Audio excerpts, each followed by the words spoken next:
I'd love to know, what can someone take away from this concept and apply it to their career or their interview process? How can they show up as their favorite self in that setting? Yeah, I really think it is so permission giving. And I am someone who was most comfortable behind the screen. I always say I built my business writing and sharing other people's stories and really hiding my own.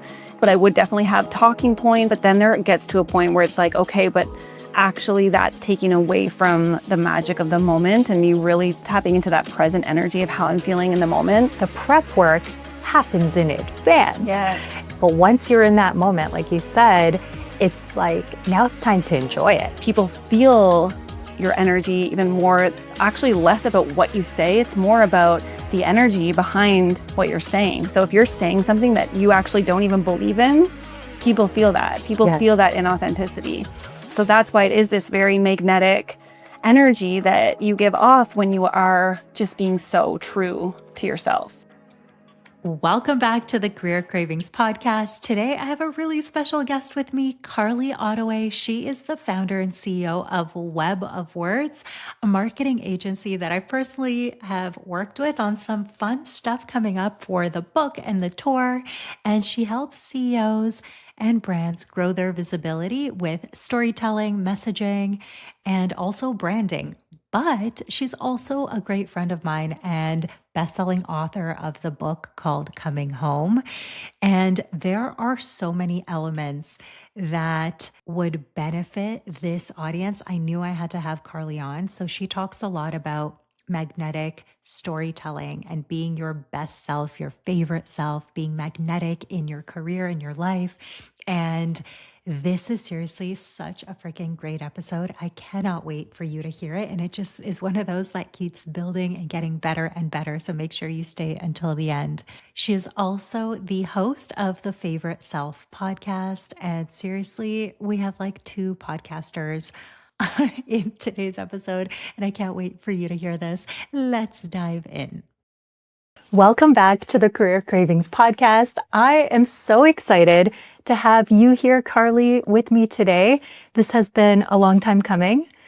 I am so happy to be here. So pumped. So excited. You are an incredible author. You're someone who inspires me, and you have so much knowledge that I know is going to help our listeners in a very deep way. So I'm excited to see where this conversation takes us. Oh my God, you're so sweet. I feel the same way about you. And I think what you're doing with the podcast and everything is so incredible. So I'm just honored to be here. Thank you for having me. Let's do this.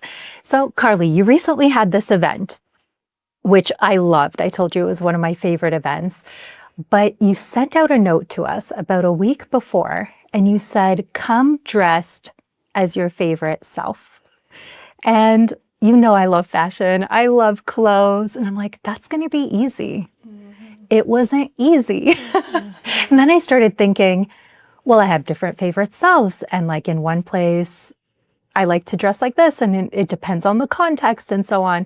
So can you tell me, I know in your book, Coming Home, which we have right here as well, which is amazing, that is one of the concepts that you talk about. And I love the way that you broke it down. So can you explain what the favorite self is and how it's different than your best self? Because we hear that a lot in self-development and personal development. Yeah, absolutely. So for me, it came to me at a time when I had to really prioritize presence. I was realizing that I was almost too distracted by the concept of future self, which pulled me to constantly be thinking about the future. And that actually caused a lot of anxiety and stress. And I was losing the feeling of just being grounded in the present moment and who I am now.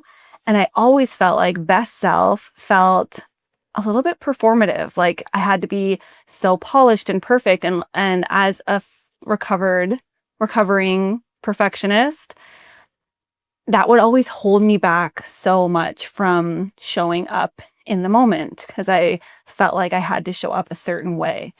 And so it started actually from conversations around our dinner table with our kids when they were really young, and we were asking them what their favorite part of the day was. And then it kind of became this, how are you your favorite self today? And that helped me tap into who my favorite self is, who is really someone that feels so alive. That's my favorite way to tap into it, because it's this energy about it that makes it channels a little bit of my younger self. It's who I am before the world told me who to be. Mm-hmm. And so when I use the dress code of dress as your favorite self, it's really, I totally understand the overthinking that we can then still do, but I want it to be permission giving, that you get to wear what feels most like you in that moment. And I think it's more that, like, in the moment, in this context, for this event, what feels so true and authentic to you that lets you show up as your whole self. So your Yes. favorite self getting dressed for a business event might still be different than your favorite self going to your son's baseball game. Yes. Both get to be your favorite self. Both have different outfits, but it's the energy that you get to tap into. And so that's what I love so much about it. And it's actually totally changed how I think about what I'm wearing and getting dressed. And yeah, I've heard that feedback from a lot of people. It's changed things for me as well, because, we can have a closet full of things we like and just think of it like, oh, this needs a special occasion. I'm going to wear that when I X, Y, Z. And really, we can make ourselves feel so much better by being our favorite selves every day, whether that day, you might be just putting around the house, or like you said, going to a kid's baseball game or something. So it has changed things for me. Yeah. I'd love to know, so you referenced this feeling of being alive, and I love that because I can so relate to that. Was there like a moment where you felt that and you kind of return to and think of it, because you're not thinking of your future self, like you mentioned, you're thinking of it as someone you already are. So I'd love to know, is there like a moment where you truly feel like your favorite self? Oh my gosh, yes. I think when it really hits for me is definitely when I'm in nature. I feel like it's also helped me reconnect back with nature in so many ways, and with my kids. Like my kids, being able to be outside with them, and my husband too. But with my husband more, like, it reminds me of like the young love of when we first met. Like, that's my coming alive feeling. How can I create more of that in date night? And, Yes. just tapping back into that, because we work together, we parent together, we work from home. Like, we're constantly wearing all of these hats. So it just really helps me be intentional about how I'm showing up in my marriage as well. But my kids just really help me tap into that presence. I can see the world through their eyes in nature. They're still 7 and 5. So just at that really perfect age, and the innocence that they have that reminds you what matters most and can pull me back into the presence that way. Yeah, I feel like it went from being in a place of really like survival mode, where I was just so caught up in just like one foot in front of the other, that I wasn't actually being present and enjoying the moment. And my kids are so essential in really helping me pull back into that. Yes, I love that. And I loved reading about that in the book as well. When I think of the listeners of this podcast focused on growing their careers, focused on, attending interviews possibly at this stage in their careers as well, I didn't really have a term for it like the favorite self, but I'm always coaching on showing up in that energy, that magnetic energy where you are your favorite self, because that will then attract opportunities for you. If you show up to an interview stressed out, worried, trying to be something you're not, or reading off a script, people are going to feel that energy, especially when they're experiencing you for the first time. So I'd love to know, what can someone take away from this concept and apply it to their career or their interview process? How can they show up as their favorite self in that setting?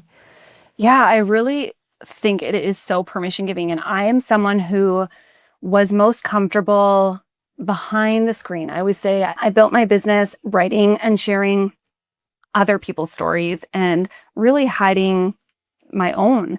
And I loved being able to edit everything I wrote and polish it. And so scripting, when it came to talking, or even in business, like sales calls, I didn't so much script sales calls, but I would definitely have talking points, like everything I would always be so structured. And I think there's a point on that where you need to put in the reps. And so at the beginning, like having that structure does help you a little bit, but then there gets to a point where it's like, okay, but actually that's taking away from the magic of the moment and you really tapping into that present energy of how I'm feeling in the moment. So if I can, instead of putting that energy into scripting, put it into just really being intentional about who I am, how I'm showing up, how I want to share my gifts and my superpowers, then it feels so much more free, I think, and more authentic to me. And I think it comes across that way. It's an energy of it, right? Which is so evident in the interview process, in podcasting, on business calls, sales calls. People feel your energy even more. And even on social media, I say that all the time. It's actually less about what you say. It's more about the energy behind what you're saying. So if you're saying something that you actually don't even believe in, people feel that. People feel that inauthenticity. So that's why it is this very magnetic energy that you give off when you are just being so true to yourself. And I'm so with you. I'm such an over-preparer, and I especially was earlier in my career, but still, I mean, there is a lot of that that still happens, and like feeling like I need to script everything and understand how it's going to work ahead of time. And I am not someone who tells people to wing their interviews and just show up and feel great and it's going to go amazing. The prep work happens in advance. Yes. And yes, you can be creating all of your stories and practicing them and refining them and like really preparing for that moment. But once you're in that moment, like you said, it's like, now it's time to enjoy it. And now it's like, if you're not enjoying it, that's going to be evident. So it's time now that you are prepared for that moment. You are here. This is your opportunity. Yeah. Now it's like, what can you do to shift the energy? So I always say, like, ahead of an interview, instead of cramming like all of your notes and like freaking out that you're not remembering them perfectly, it's like, can you turn on a song and like dance and like get into this really good energy so that even if the interviewer is like throwing you off, you still feel good. You're like, I'm going to enjoy it. And that will show through. So I love kind of thinking about how to apply the favorite self in like so many different contexts, especially at work. Yeah. And it's really knowing yourself, right? Because for some people, scripting actually could be unlock a little bit more of your favorite self. It could ease a little bit of the stress. And again, especially depending on how many reps you've put in, like if this is something you're not feeling as experienced in, it is a muscle that you're building up, but it becomes a point of like being really clear on who you are, what your message is, what your gifts are that you're bringing. And so the more rooted in that you can be, then I think the better that it feels in terms of how you're able to show up. But like I used to be that person, and even podcasting actually helped me put in the reps and practice because I'm not here. I don't have questions. I'm not here with scripted answers. We're just sharing and talking, and then putting in those, getting that experience built the muscle for me. It built my confidence to be in that spot. So I'm not saying your very first interview is going to feel like, your 10th interview or whatever that looks like. And maybe you can find another way to put in some practice runs to have a friend interview you, someone that you feel like you have. Yes. Mock interviews are everything. I'm always saying, and you're the expert in that space. Like that is not, Yes, it's been like a long time since I interviewed. But it's like anything. It's like anything. Putting in the reps is going to help, to your point. Yes. And this always shocks people. They're like, no, I need all my notes. I like made 100 pages of notes for this interview. I'm like, if your eyes are going across the screen reading it, or what if you're invited in person? Like, what will you do, right? And that's when I realized it, when I'm like, when I was over scripted, then as soon as I like missed something, or then I would get so much in my head and be like, oh shoot, I missed this. I need to go back. Like, you know, instead of actually just being like, okay, what I think of myself as this channel, I know my truth. I know what I'm here to share. And the message that comes up in that moment, there's something so powerful about that. There's a reason, because you're feeding off the energy, especially an in-person interview. You're feeding off that energy from the interviewer. And there's a good chance that whatever you scripted, it can't sense that. Yes. So being able to be present in the moment just really, I think, sets you apart in a whole other way. Yes.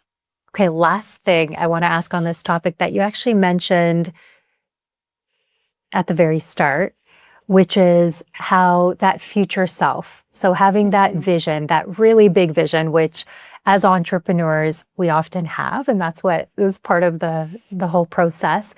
But I know that the people listening are very ambitious with their careers. And sometimes what I hear is that when you have this huge future vision, that it's very overwhelming, like you said. And this came up again yesterday. So I know we need to talk about it. This came up actually in our last book club on Friday, but this also came up with a past client that I was speaking to yesterday. We were just catching up. And we were talking about the vision, and he's just starting his consulting business now. He's landed like 4 jobs with me now. He's starting this consultant's business. So he wanted some advice on starting a business. So we're talking about that. And he's talking about this huge vision of like when he's like 7-8 figure entrepreneur, and he just landed his first client. So there's this big gap between where he is and where he wants to go. And even this year, I had the same thing come up where, we've talked about this, where it's like, I saw the vision of publishing the book and it felt so different and so big. And there was this huge gap from where I was to where I wanted to go. So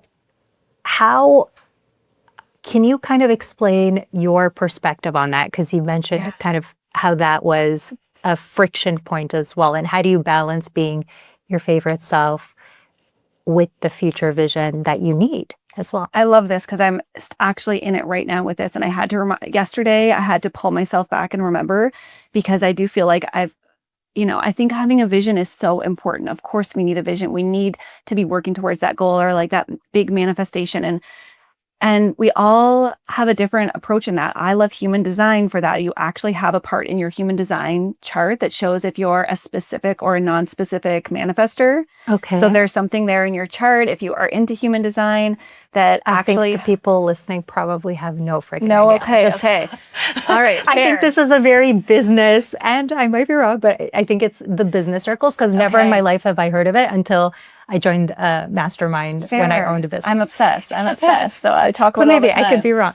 But just remembering that, there are some people that do better with having more concrete goals, and some people actually do better with more focusing on like the feeling of that goal. Right. So in business, of course, we need to have metrics. It's important. It's important for our accountability, measuring our progress.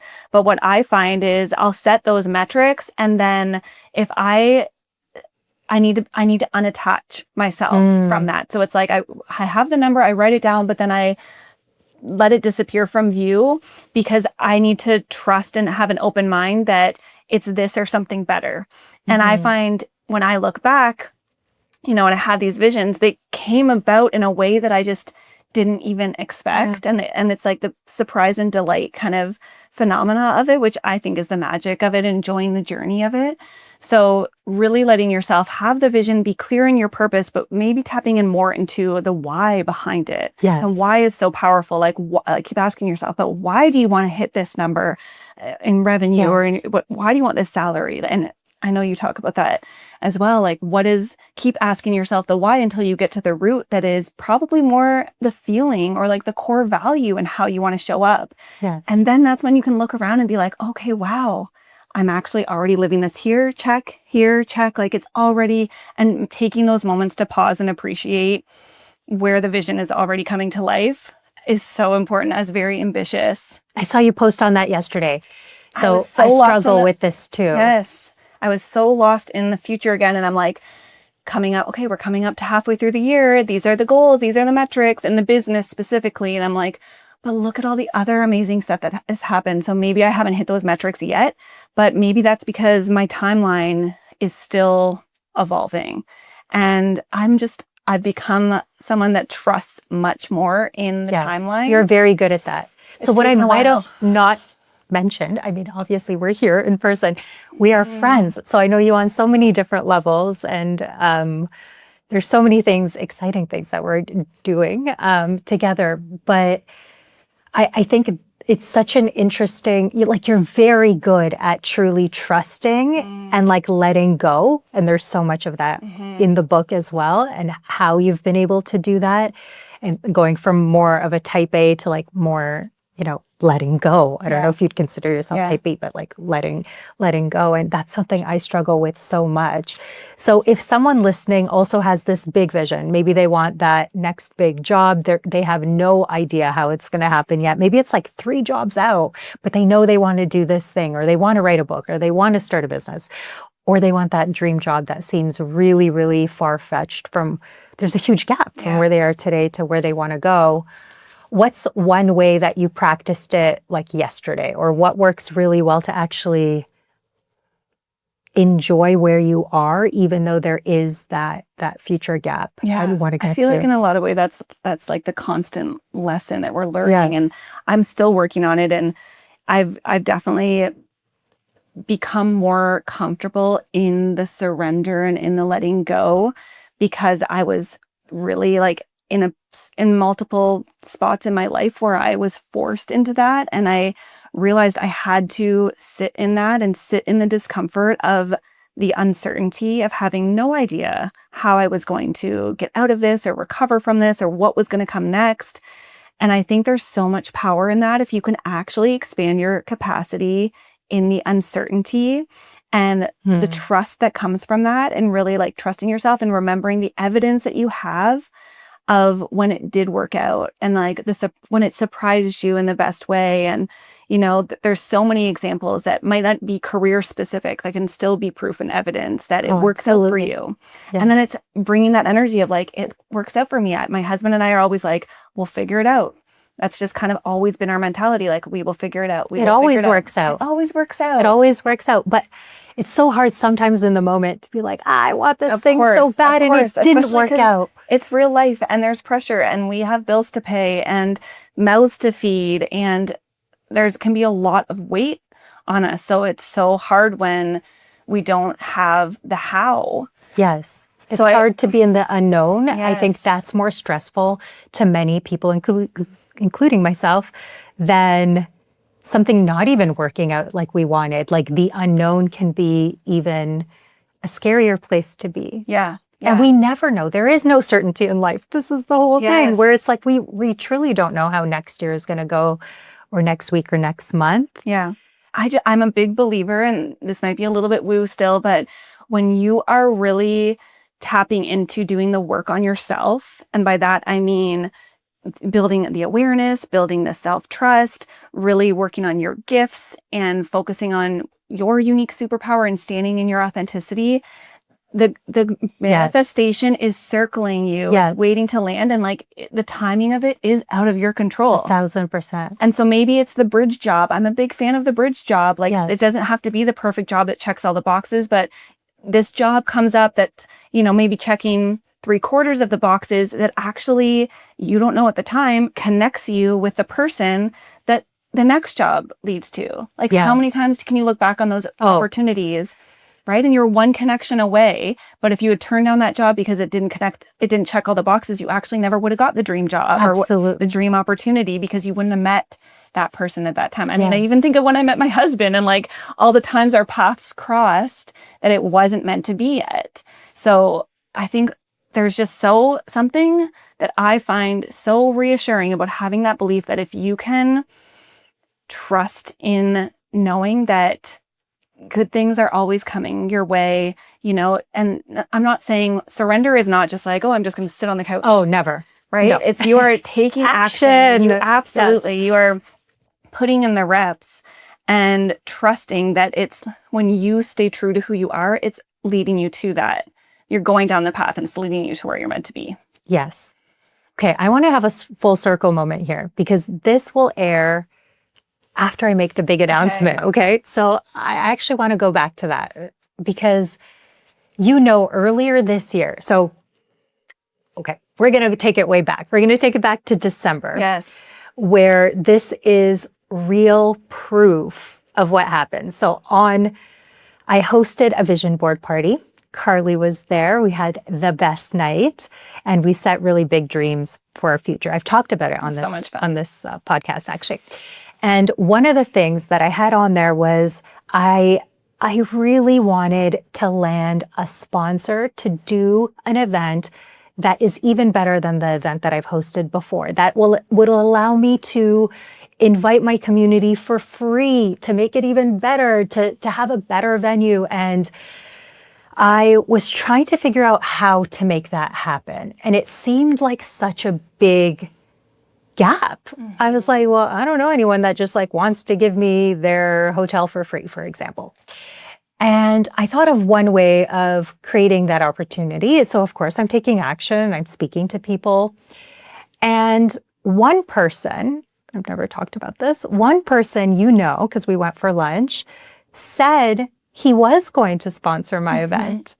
And as soon as I shared the contract with him, he fully ghosted me. Terrible, completely unprofessional, completely insane. Like literally we had a full plan. I was going to do a certain number of events and they were all going to be sponsored and I can bring my community for free, which is what I really wanted.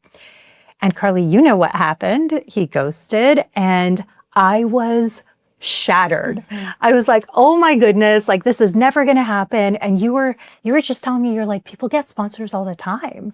And I thought that was just crazy that you even said that. It was triggering in the moment. I can totally see that. I was like, Carly, what are you saying? Like, no, they don't. And then guess what happened? It just, this opportunity. Something so much better just lands in my inbox. That's like a slam dunk. Hell yes. Like 10 times better. 5 events instead of just Toronto. Like, and all of the things that I wanted, better than I could have ever imagined. And it really, truly just fell in my lap. And that is true letting go and manifesting, because I had actually given up. After that guy ghosted me, I'm like, I don't have time to build relationships. I really thought it was going to take these deep relationships for someone to create. I'm like, maybe it's the following year. Maybe this is a dream that's not meant for me. And we're freaking doing it. Yeah. We're going on tour together. Like, I'm so excited, and I'm so glad you brought that up, because I was literally thinking about that. It's such a perfect example. And this is why it's so important that we take the time to actually reflect on these things. Like when we have the big success and the huge opportunity, instead of then immediately jumping to the next, we actually sit in it and we can reflect and actually connect the dots. And look back. And to me, I find those moments that like really test you. I actually now get excited when that happens, as crazy as that sounds, when I'm like, really, okay, you're a different breed. I still can't get there because I know, but that's evidence. And it's, so then you build up the evidence and like write it down, journal it, keep track of it. And then, that's the next the evidence. That's the evidence. And we need more of it. So for those listening, like what we just said was set the big vision, take action. You will have doors close on you. It won't all be easy. You won't get every single job offer. You won't land every interview. It's just not possible. And then just when you have no idea how it might happen for you, have faith that it will, because it always works out. So I love that activity of like journaling. This is like, you could stop the podcast for a second. You do this afterwards, but like, for folks to just take a moment and journal on the ways it has worked out in the past. And I've been rejected for multiple jobs and then got my dream job. And like that happens to all of us. So really have faith in those moments. There's so many places I want to go. And I have so many directions and so many things I want to ask quickly, you. Because in your book, if I'm allowed to share, because I've been able to be an early reader, and you have an exercise around like your brag list of 50. So I feel like you can do another iteration of that's around the evidence of like 50 times that it's worked out better than you imagined. And you'll connect the dots. Like think way outside of career. Think about relationships. Think about, I think real estate is such a cool one. We both have those stories. Right? We're going to get into yours in a second. And to me, it's like a massive example. And exactly, I think that my own experience was a huge part in how it built that trust muscle. But make that list so that you have that to refer back to. I love that. And if people don't know what the brag list is, I did a post on it too. You'll read it in the book, but it's essentially evidence of why you deserve the thing that you want. But I love your spin on it. Actually, I've never thought of it that way. Making a list of how it always works out for you when things are hard, especially. Now, I know one of the things that really inspires me about you is you took one of the worst experiences of your life, which you write about. It's the opening scene in your book, Coming Home. I'd love for you to walk us through that. And you took this terrible experience and you had it accelerate your growth and change you in all of these beautiful ways. So I would love for you to share a little bit on that experience and what does like coming home really mean? Yeah. Oh, I'm getting goosebumps. Like, yeah. So for me, I had a very rock bottom moment. My husband and I had just invested in a home that's just a couple streets from you. And it needed to be gutted. Needed a lot of work, and it stretched us. Like, even when we bought the home, we actually bought it off market. It was like crazy story, just even how we thought we were priced out of the neighborhood. We got very lucky and were able to, our dog walker knew the former owners and connected us, and we bought it off market. And it was beyond what our initial, but we'd have been looking by that time, but for like 2 years. So like our budget had changed quite a bit from when we first started looking. We had lost out became on more so many. Open-minded, I guess. Exactly. But every house that we lost on so many, and you never like know until afterwards how much you lose out on, right? That's right. And it just continued to stretch us because we were like, oh, like there was one house that was beautiful that we thought was like way out of the realm for us, and we didn't actually lose out on it by that much, and we were like, maybe this is possible for us. So it helped us build that trust muscle of like, okay, maybe if we stretch just a little bit more, this dream home situation is actually possible. And my husband grew up in the neighborhood, so like it was a coming home to his home neighborhood. We were very focused on like coming to this neighborhood. Anyway, we buy the house, put everything into our renovations, and we got a call one day near the end. We were like just about to start moving our kids' stuffs in to decorate their rooms. And my husband gets a call from our contractor saying that this is the worst call I've ever had to make, but your house is on fire. And actually, my husband Luke was driving on the highway back from IKEA and looks up and could see the smoke Off the highway. Yeah, I was going to say, it's not a little kitchen fire. It's not like a little fire. It's like the whole house burnt for days and days, right? Yeah. They were able to put it out, but yeah, it'll come back, and they have to like, I think a firefighter has to stay there overnight to make sure the fire had actually been behind the walls for a couple hours before they even realized it. So by the time they realized it, the whole house was up in flames. Like, luckily everyone got out, everyone was safe. But so you buy your dream house, you're ecstatic, then you spend so much time, energy, and love renovating it so that it's exactly the way you wanted it. And then it burns as you're trying to move in. Yeah. Okay. So what did that mean for you? And how did you grow as a result of that terrible, that's a worse nightmare. Yeah. And I mean, that was a situation that I didn't know anyone personally who had ever experienced anything like that. So my type A tendencies were very much coming back of like, how do I control this? How do I like immediately have the next plan? And aside from like, okay, we need to find a place to live, like call the realtor, we need to find a rental because we were supposed to move in 2 weeks. Called it insurance, which was a whole other thing. Actually, there was an issue with our insurance that was not our fault. Luckily, we had everything in writing, but there was a period of time that we didn't even know if we were covered by insurance. So about it's like financial stress too, on top of everything. Rug pulled out from under you, like, wow, everything we just invested and it could be gone. But I think there's just an innate part of me that had this inner trust. Like, I really do remember in those moments still feeling like we're going to be okay. And I think it's honestly because I'm literally holding my babies and like, we are all safe. We are all here. Yeah. We're going to be okay. We'll figure it out. Actually, I never thought of that. Imagine the fire happened after you had moved in. Right? And I thought about that so many times and had people say that too. Like, you just never know. Yeah. For some reason, I believe we weren't supposed to live in that house. Even though the fire itself was to do with the renovations, it wasn't like necessarily the house, but you just don't know. And so I just chose in that moment to believe that this is something that's happening for us and not something that's happening to us. This will not ruin us. We will come back stronger than ever. And it took me some time, don't get me wrong. Like, I had my moments, my breakdown moments, but I did just have this trusting, and that whole experience taught me so much, like big time in surrender, letting go of control, trusting that we would get what we deserved, but also using my voice to advocate for what we deserved with insurance, with our contractor, and really fighting for the home that I knew we were deserving of. So it tapped into all of my worthiness wounds and deservingness. And that's why I feel like I came out of that experience a whole different person, because I really did feel worthy of this dream that we were creating in a way that I hadn't before. That I couldn't tell you that I felt that way when we bought the house and we were doing the renovations. And then now on the other side, which is... It was better the second time. You know, I find it, I truly think there are two types of people. It's like the people that in their rock bottom moment are like, I'm going to do something positive with this. I know you wrote a book because of it. It's the opening scene. I mean, it's called Coming Home. It's changed you in so many ways.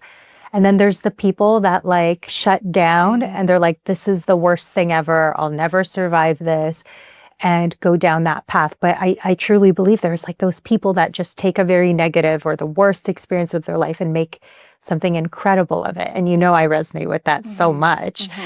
So when I read that, I was like, she's my people. She's my people. But when you talk about, it's like I got goosebumps when you're talking about in the moment, like you got the call and you knew it was going to be okay. When I got my cancer call, that was my reaction as well. Like literally maybe like an hour after. I ended up still, we had plans that day. I went to the graduation. The next day I told my family, told my mom, I had told my mom I had cancer. And I was like, it's going to be okay. We're going to be celebrating. I actually took that part out of the book. I should probably put it back. But I said, we will be celebrating 1 year from now, and we'll be having a glass of champagne because everything's going to be okay. I just don't see another way.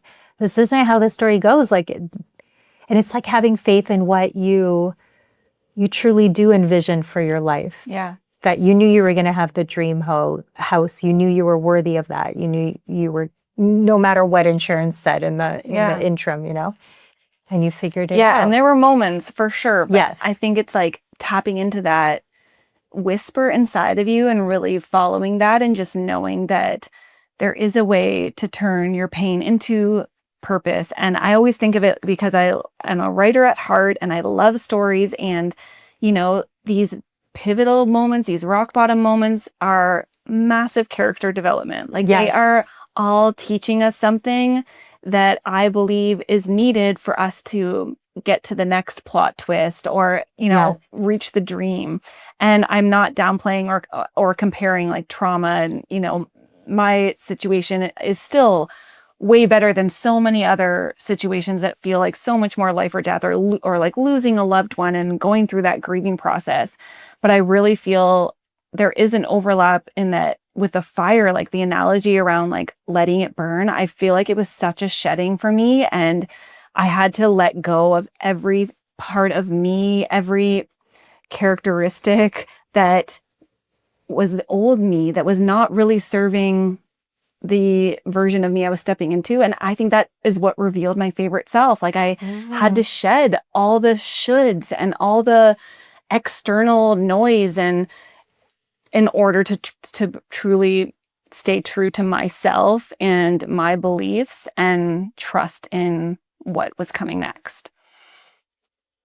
I love that. And it stayed with you. Like now you do trust so much. And I know it's evolved. So much growth happened because of it. And this book is, and same with you of it. With the cancer journey. I started a business, you know, and it changed my everything. life. Yeah. You know, I speak to people all the time, especially in today's job market, that lose their jobs. I mean, Meta just laid off, I think, like thousands of people again. And it's happening everywhere. And people really come to me in their rock bottoms and they're like, I just lost my job. I thought I was going to retire there. I was there for 15 years. I really never saw this coming. This is the worst thing that's ever happened to me.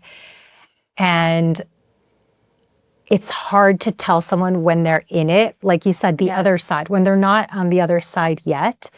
But I truly believe that everything happens for a reason. It's either this or something better. And you'll find that thing where there's a lesson in there, right? Yeah, and let yourself I'm not saying bypass it. I'm not saying toxic Yes. positivity. Like, let yourself sit in the pain and the discomfort of how shitty this is, that you just lost the career that felt, so aligned. Well, if it did, maybe it didn't, maybe it's opening your eyes up and that's the purpose. But Yes. I think another thing for me is that it really just helped me trust not only in myself, but in something bigger than me. And, not from a religious standpoint or anything like that. It really just was like trusting that I believe that our souls are really all here for a purpose. And then when we are able to live in our truth and tap into our unique gifts and operate from that place, then we find the right role. And that's really what's keeping me going right now. I mean, this time of AI,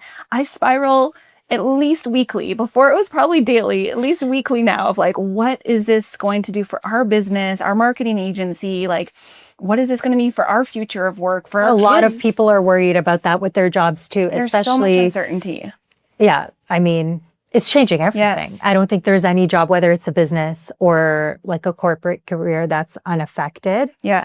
But I'm just choosing to believe, even though I don't have a ton of evidence. And if you're not on my level, I can understand how it might sound like a wild concept, but I'm choosing to believe that like this is a big cultural shedding. Like we're stepping into, I think, a whole new way of working. Yes. I think it's actually going to give us opportunities to be that much more aligned in our work. And so this is the time to get so clear on who you are, what your why is, what your purpose is, what makes you feel alive, what lights you up, because that's where we're headed. Yes. The robots can do everything else. Yes.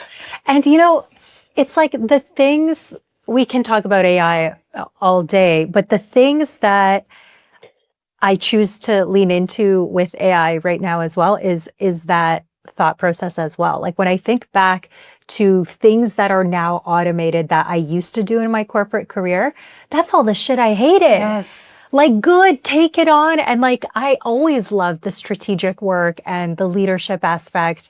And those things are not going away. Yeah. So I think it can give you the opportunity to step into the things you really love. And it is a time for clarity and understanding yourself more than any other time. Let's actually talk about your career. I think that's a great segue. So another thing I admire about you is the fact that, so you've had your creative marketing agency for 11 years now.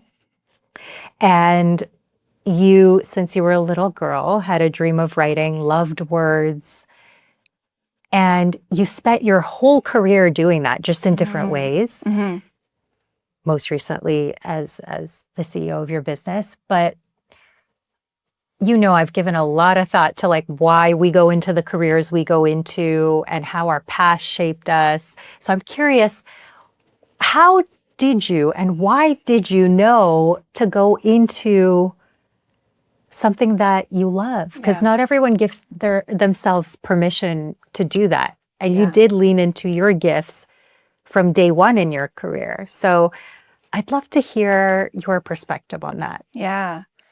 Yeah. When I reflect on that, I feel a lot of gratitude because it's kind of one of those situations about how you underestimate your own superpowers, right? Like the things that come easy for you that are your gifts. You just think like, oh, that must be easy for everyone. Yes. Well, meanwhile, it's not. They are happy to pay you for that. Yes.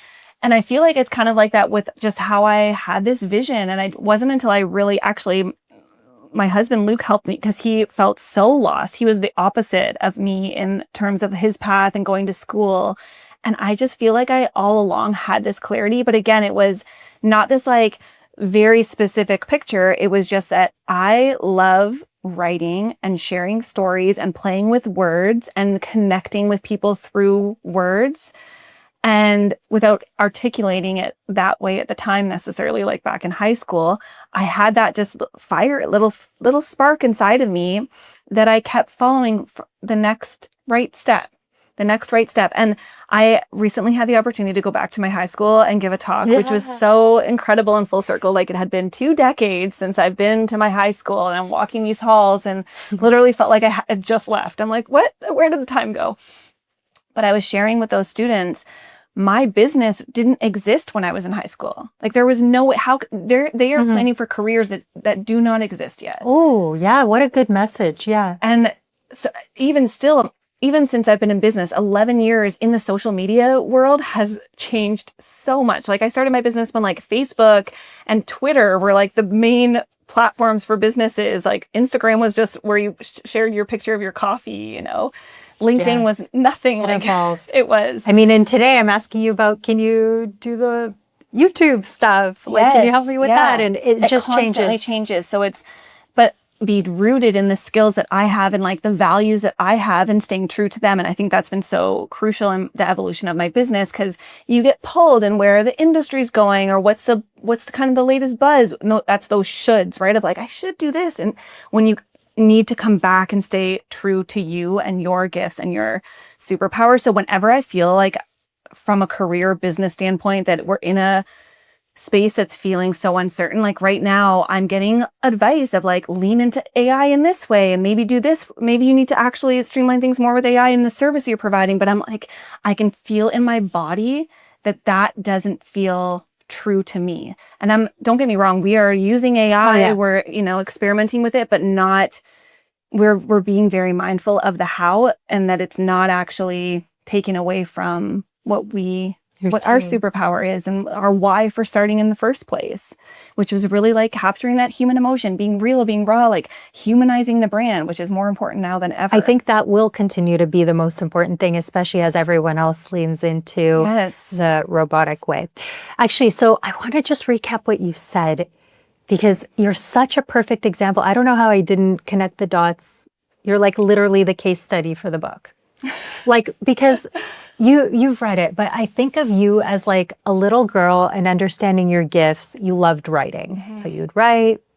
And then that later brought you to writing other people's stories and journalism. Yeah, so I went to school for journalism. Yeah, I didn't even really answer your question. I went to school for journalism because I just wanted to write for magazines. And this is at a time when everything was also like heavily print. It was just starting to shift to digital. When I graduated, it felt like that boom of like, everything's digital all of a sudden. But of course, schools are not that quick to catch up, and our education system. And so I felt like I graduated with this degree that taught me one thing, and I had to just completely relearn everything in a whole new way. Yes. So I was so self-taught from the beginning, and I started freelance writing right away for online publications. Then I started marketing myself for freelance writing. So I'm like just dabbling in social media for building my own writing portfolio at the very beginning of when people were starting to use it that way. And then I ended up, that connected me, and I was working for a social media startup in Toronto and was there for a couple of years building these skill sets. And then I have that moment that I share in the book too, where my boss gave me an ultimatum because I was still doing my freelance writing on the side. It was only complementing the work that I always say that because like it was actually getting great opportunities for our clients to get featured in what was Huffington Post at the time. But he didn't see it that way. He basically told me I had to choose. And that really was my moment of like, like you're not going to tell me what I should be doing with my life, with my career. Like, why do I have to do it this one way? I can do both. And so that was the first time I really was like, I could actually start my own business doing this, and planted that seed. And then it happened quick. It was like 3 months later. And 11 years later, you're still doing it. Yeah. Amazing.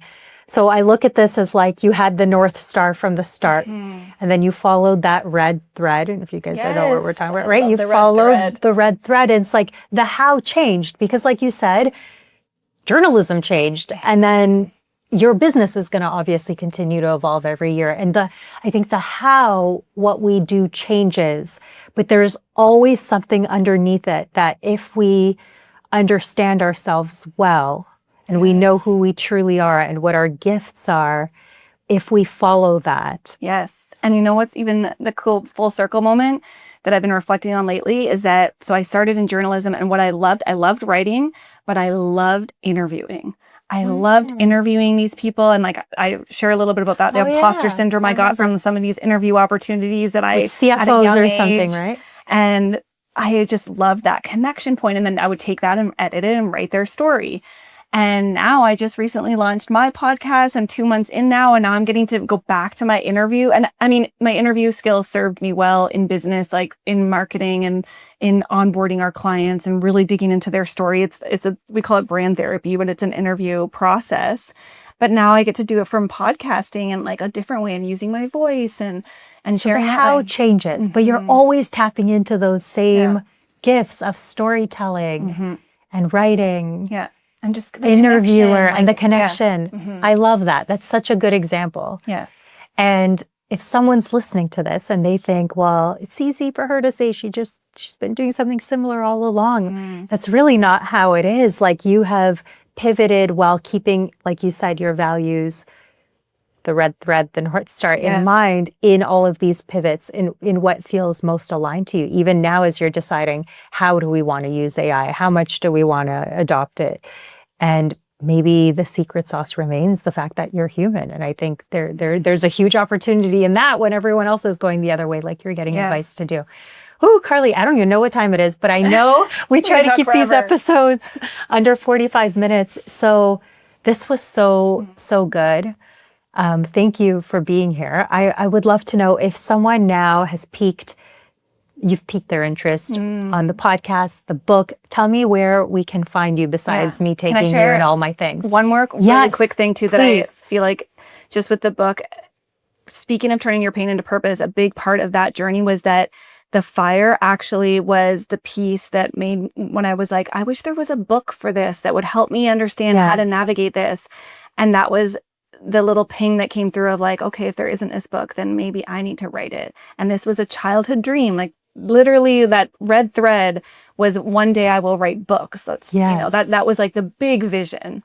And the fire is ultimately what pushed me to finally write my book, which then has led to all these other beautiful things. So yeah, I really am so passionate about that and standing in your purpose. So you can find me at my website's carlyottaway.com. You can find the book there, the podcast, and I love connecting on Instagram. It's Carly Ottaway or LinkedIn as well. You can find her on my Instagram too as well, where I tag you and everything too. Yes. Carly, this was so good. You're such an amazing example of tapping into your purpose and your gifts and following what really truly does light you up in your career. And you've done that since day one. So I'm very envious of that because I was not always doing that myself. So I know there's going to be so many great takeaways that people have and ahas from this podcast. So I'm so appreciative you're here. I'm so happy to be here. And I'm so excited for all the ways your impact will continue to expand in massive ways with your book and the ripple effect of that and the work you're already doing. But like,